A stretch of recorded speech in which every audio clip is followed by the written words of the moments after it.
Hola, soy Rubén Márquez y en este video veremos las figuras de disolución del Congreso y suspensión del presidente de la República en mérito a lo que se ha visto el día de ayer en el Perú. Para ello debemos entender que estos actos deben respetar la legalidad de forma y de fondo. Por ejemplo, si yo pido un vaso de agua, el fondo será el agua en sí y la forma el recipiente que lo contiene. De esta manera, la decisión de disolución del Congreso reside en un decreto supremo, mientras que la suspensión del presidente de la República se encuentra sustentada en una resolución legislativa. Por lo tanto, es necesario analizar también si es que se ha respetado la formalidad que estos actos requieren. Para evitar confusiones, primero empecemos con el análisis de la disolución del Congreso. El artículo 134 de la Constitución señala que el presidente Vizcarra tiene la facultad de disolver el Congreso cuando este Congreso le haya negado su confianza a dos consejos de ministros, y este Congreso ya había negado su confianza al Consejo de Ministros del 15 de septiembre de 2017. Que haya sido durante el mandato de otro presidente, es decir, de Kuczynski, no importa, porque en primer lugar la Constitución señala que lo que importa es que sea el mismo Congreso, no el mismo presidente. Y en segundo lugar porque estamos en el mismo periodo presidencial, 2016-2021, pues Vizcarra es presidente ahora en mérito a su elección como vicepresidente, por tanto está complementando el periodo. Superado ello, hace poco el entonces premier Salvador del Solar presentó cuestión de confianza ante el Congreso para que se modifiquen las reglas de elección de magistrados del Tribunal Constitucional y se ajusten a la Constitución. Para ello hay que precisar que si bien es cierto la Constitución señala que es el Congreso quien elige a los magistrados del TC, también señala que debe existir igualdad ante la ley, transparencia, control y publicidad, y lo que hace el Congreso es elegir a dedo entre los postulantes que ellos mismos señalan, dejando de lado a los demás abogados que no pueden postular. En ese sentido, como el Congreso decidió dejar para después la votación de la cuestión de confianza y realizar primero la elección de los magistrados del TC, sin considerar ni tomar en cuenta los supuestos de control, publicidad e igualdad ante la ley referidos en la cuestión de confianza, entonces el presidente de la República ha considerado por denegada su confianza. Y tiene sentido porque si le relegan para después de los hechos por los cuales ha sido planteada, pues prácticamente la están denegando. Es a lo que se señala como una denegación fáctica, es decir, una denegación en los hechos, pese a que en el papel no se haya establecido como tal.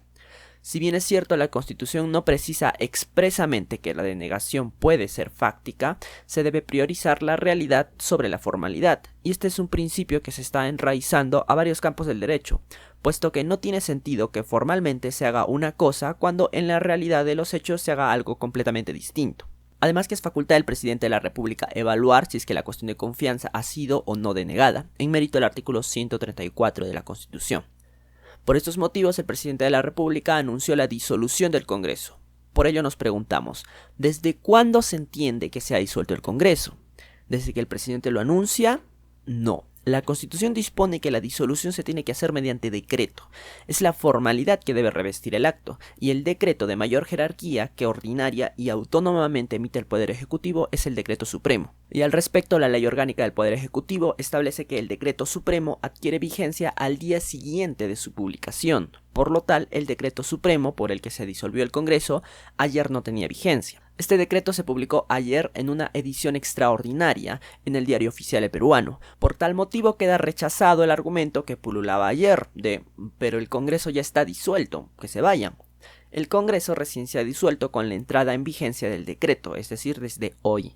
Y por tal motivo es necesario observar lo que el Congreso ha hecho ayer, pues aún seguían siendo Congreso. Pues bien, el Congreso simultáneamente, mientras el presidente Vizcarra daba su mensaje a la nación, anunciando la disolución, estaba debatiendo la cuestión de confianza, para finalmente aprobarla. Pero no hay asidero que aprueben formalmente la cuestión de confianza, cuando en el plano de los hechos ya incluso habían elegido un magistrado del TC sin considerar el pedido de confianza que precisamente estaba relacionado con ello. Además que la competencia de determinar si se ha denegado la confianza, como dije, le corresponde al presidente Vizcarra. Pero bajo el argumento de que se ha aprobado la cuestión de confianza y frente al anuncio de la disolución del Congreso, este ha actuado rápidamente y han presentado dos mociones de orden del día, la primera sobre vacancia por incapacidad permanente y la segunda sobre suspensión por incapacidad temporal.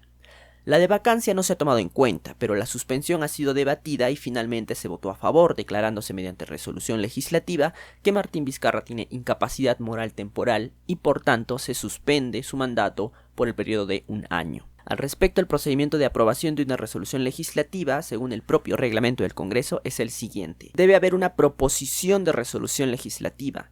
La oficialía del Congreso debe publicarla en el portal del Congreso, luego debe enviarse a la comisión que corresponda para que emita un dictamen y finalmente se debe votar en el Pleno y promulgarla por el presidente del Congreso más un vicepresidente.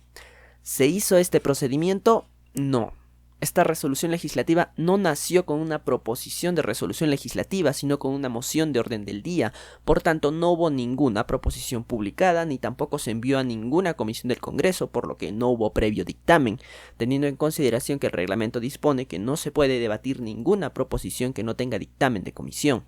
Además de todo ello, que ya basta para reconocer la suspensión como una ilegal, en mérito a que no se respetó el procedimiento legislativo que una resolución legislativa amerita, se debe precisar que la moción de orden del día se sustenta en una infracción constitucional. Por tanto, el trámite que debió seguirse es el de acusación constitucional y todo el antejuicio político que ello requiere. Dentro de ello, la participación de la Subcomisión de Acusaciones Constitucionales a través de su informe en el plazo de 15 días, con la notificación al denunciado dentro de los 3 días y audiencia pública donde se respete el derecho de defensa del denunciado.